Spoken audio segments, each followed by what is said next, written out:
ഒരു ചായ കുടിച്ചോ അല്ലെങ്കിൽ മറ്റെന്തെങ്കിലും പാനീയം കുടിച്ചോ ഒരു കണ്ടിന്യൂസ് 3 അവർ ഉറങ്ങാമെന്നൊക്കെ എടുക്കുന്ന തീരുമാനം വളരെ തെറ്റായ തീരുമാനമാണ്. കാലിൻ്റെ അത്രയും മാസ് ആക്സിലറേറ്ററിലേക്ക് വന്ന് അമർന്ന് അതിഭീകരമായ വേഗതയിൽ അപകടത്തിലേക്ക് പോകും. അതുകൊണ്ട് നമ്മുടെ തലച്ചോറ് ഓട്ടോമാറ്റിക്കായിട്ട് കാഴ്ച അവിടെ നിലനിർത്തിക്കൊണ്ട് ബ്രെയിൻ ഉറങ്ങാൻ തുടങ്ങും.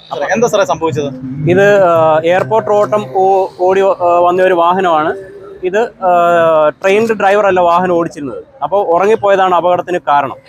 പരിശോധനയിൽ മനസ്സിലായത് ഉറങ്ങിപ്പോയി തന്നെ ഇടിച്ചാണ്. ഈ വാഹനം നല്ല രീതിയിൽ ഫ്രണ്ട് വശം നല്ല രീതിയിൽ കൊളീഡ് ചെയ്തിട്ടുണ്ട്. ഫ്രണ്ട് കമ്പാർട്ട്മെൻറ്റ് കംപ്ലീറ്റ് അകത്തേക്ക് വന്നിട്ടുണ്ട്.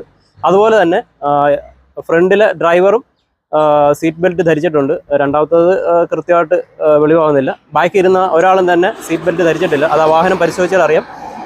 വിശേഷിച്ച് ഇടത് സൈഡിലിരുന്ന പുറകിലിരുന്ന പാസഞ്ചർ കോ ഡ്രൈവറുടെ ഡ്രൈവർ സീറ്റ് ഫ്രണ്ടിലേക്ക് തള്ളിക്കൊണ്ട് ഫ്രണ്ടിലേക്ക് വന്നിട്ട് നമുക്കത് കാണാം. അതുപോലെ തന്നെ ഹെഡ് റെസ്റ്റ് എല്ലാം മാറിയിട്ടുണ്ട്. അത് വാഹനത്തിൻ്റെ അമിത വേഗതയാണ് അത് കാണിക്കുന്നത്. നമുക്കൊരു കൺസെപ്റ്റ് ഉണ്ട്, ഡ്രൈവർമാർ മാത്രമാണ് സീറ്റ് ബെൽറ്റ് ഇടേണ്ടതെന്നുള്ളത്. അപ്പോൾ AI ക്യാമറ വന്നപ്പോൾ ഫ്രണ്ടിലെ 2 ആൾക്കാരും സീറ്റ് ബെൽറ്റ് ഇടുന്നുണ്ട്. അപ്പോൾ ഏറ്റവും ബെറ്റർ എല്ലാ ആൾക്കാരും സീറ്റ് ബെൽറ്റ് ഇടുന്നതാണ്. നമുക്കറിയാം, ഒരു ഗ്യാസ് സിലിണ്ടർ നമ്മുടെ ദേഹത്തേക്ക് എടുത്തെറിഞ്ഞു കഴിഞ്ഞാൽ നമുക്കത് ചിന്തിക്കാൻ പോലും പറ്റുന്നില്ല. അത്രയും വലിയൊരു വെയിറ്റ് നമ്മുടെ ദേഹത്തേക്ക് വീഴുമ്പോൾ നമുക്ക് അതിഭീകരത മനസ്സിൽ തന്നെ തോന്നും. അപ്പോൾ ആ സ്ഥാനത്താണ് ഒരു 60 മുതൽ 70 കിലോഗ്രാം വെയിറ്റുള്ള ഒരു വ്യക്തി പുറകിൽ നിന്നും ഫ്രണ്ടിൽ ഇരിക്കുന്ന ആളുടെ ദേഹത്തേക്ക് വീഴുന്നത്. അത് ഇടി നടക്കുമ്പോൾ അങ്ങോട്ടും ഇങ്ങോട്ടും കുറേ പ്രാവശ്യം വീഴും. അത് ഗുരുതരമായ അപകടത്തിന് കാരണമാകും. നമ്മളുടെ ബോഡി രാത്രി ഒരു 10 മണി മുതൽ 6 മണി വരെ ഉറങ്ങത്തക്ക രീതിയിലാണ് സജ്ജീകരിച്ചിരിക്കുന്നത്. ഇപ്പം നല്ല സ്ട്രെയിറ്റ് റോഡുകളൊക്കെ ആണെങ്കിൽ നമുക്കറിയാം, നമ്മുടെ കണ്ണിൽ റോഡ് കോശങ്ങൾ, കോൺ കോശങ്ങൾ എന്ന് പറഞ്ഞാൽ 2 തരം കോശങ്ങളുണ്ട്. ഈ റോഡ് കോശങ്ങൾ എന്ന് പറയുന്നത് രാത്രി കാഴ്ചയ്ക്കും, കോൺ കോശങ്ങൾ നല്ല ബ്രൈറ്റ് കളറായിട്ടുള്ള വിഷൻ കാണുന്നതിന് വേണ്ടിയിട്ടാണ്. ഇത് രണ്ട് രീതിയിൽ സെൻസിറ്റീവ് ആണ്.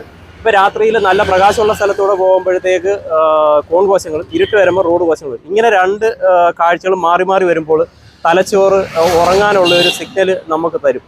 അപ്പോൾ അതിനെ അവഗണിച്ച് ഓടിക്കഴിഞ്ഞാൽ ഉറക്കം വരികയും വാഹനം അപകടത്തിൽപ്പെടാനുള്ള സാധ്യതയുണ്ട്. അപ്പോൾ കോയമ്പത്തൂർ പോലുള്ള വലിയ ഹൈവേകളിൽ ഇങ്ങനെ സ്ഥിരമായിട്ട് ആക്സിഡൻറ്റ്, ഇത്ര നല്ല റോഡായിട്ട് എന്താണ് സ്ഥിരമായിട്ട് ആക്സിഡൻറ്റ് നടത്തുന്നതെന്ന് സ്റ്റഡി ചെയ്തതിൻ്റെ ഭാഗമായിട്ട് മനസ്സിലാക്കിയ ഒരു കാര്യമാണ്. ഡ്രൈവർ ഒരേ ഡയറക്ഷനിൽ ഒരേ കാഴ്ച കണ്ടിന്യൂസ് കണ്ടുകൊണ്ടിരിക്കും. നമുക്കറിയാം, നമ്മുടെ TV ഒക്കെ ഇപ്പോൾ നമ്മൾ യൂസ് ചെയ്യാതിരിക്കുമ്പോൾ അതിൻ്റെ സ്ക്രീൻ സേവർ വരുന്നത് പോലെ നമ്മുടെ തലച്ചോറ് ഓട്ടോമാറ്റിക്കായിട്ട് കാഴ്ച അവിടെ നിലനിർത്തിക്കൊണ്ട് ബ്രെയിൻ ഉറങ്ങാൻ തുടങ്ങും. അപ്പോൾ ആ ബ്രെയിൻ ഉറങ്ങാൻ തുടങ്ങിയാൽ നമുക്കറിയാം, നമ്മൾ ബോഡിയിലെ കാലിന് വെയിറ്റ് അമിതമായിട്ട് കൂടും. സാറിന് കൺട്രോൾ ഇല്ലാണ്ട് വരും. നമ്മൾ കൺട്രോൾ ചെയ്യുമ്പോൾ മാത്രമാണ് ആക്സിലേറ്റർ നമുക്ക് നിയന്ത്രിച്ച് ഉപയോഗിക്കാൻ കഴിയുന്നത്. അപ്പോൾ എന്താ സംഭവിക്കുന്നത് വെച്ചാൽ, ഈ ഒരു വലിയൊരു വെയിറ്റ് വരെ നമ്മുടെ കാലിൻ്റെ അത്രയും മാസ് ആക്സിലറേറ്ററിലേക്ക് വന്ന് അമർന്ന് അതിഭീകരമായ വേഗതയിൽ അപകടത്തിലേക്ക് പോകും. അതുകൊണ്ടാണ് ഉറങ്ങുമ്പോഴുള്ള ആക്സിഡൻറ്റ് ഇത്ര ഭീകരമായിട്ട് മാറുന്നത്.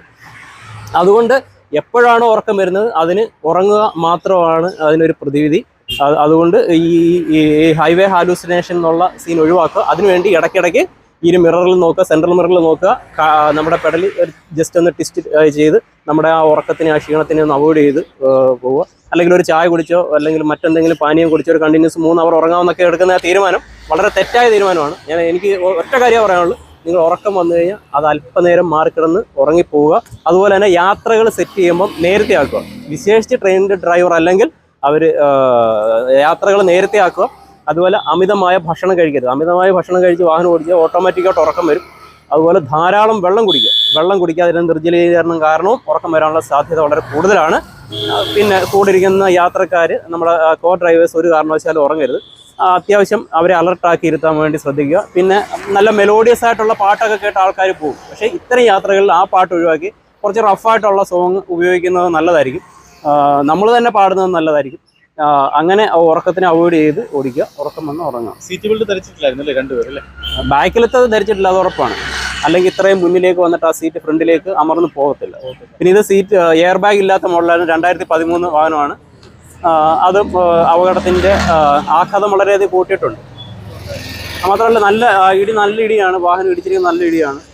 കാരണം ലെഫ്റ്റ് സൈഡിൽ കൂടെ പോകേണ്ട വാഹനം റൈറ്റ് സൈഡിൽ കയറിയാണ് ഇടി നടന്നിരിക്കുന്നത്. അപ്പോൾ അതിനർത്ഥം ഉറപ്പായിട്ടും ഉറങ്ങിപ്പോയതാണെന്നുള്ളത് തന്നെയാണ്. അല്ലെങ്കിൽ ഒരിക്കലും അങ്ങനെ സംഭവിക്കത്തില്ല.